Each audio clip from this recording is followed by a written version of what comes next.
Okay, good morning. Our tutorial today is the Loadstar container loading program.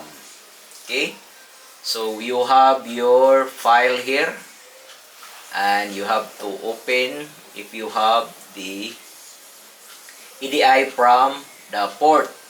So here we have already downloaded.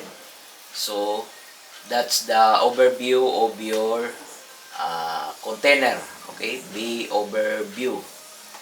You have your edit, you have your view and core, your condition. It's here, the condition status. You have your displacement, drop, trim, and over here you have your ship overview. This one, how many bays. This is the side view. And then in checking container you have your B overview. This one is from your discharging port, because here you can see destination. You can click this one by showing your loading port. So this one, you have your weight, height of cargo, and your container number.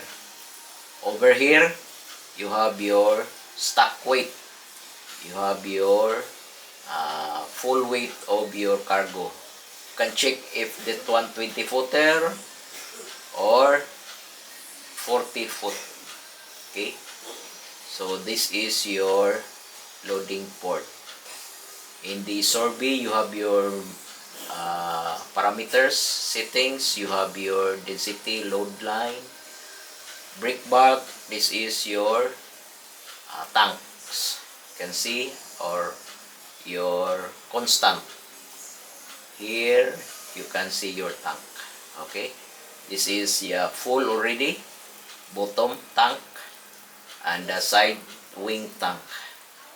So I just give you the link below for the tutorial purposes. Any question for me, just PM me. And then that's the Loadstar tutorial. Thank you.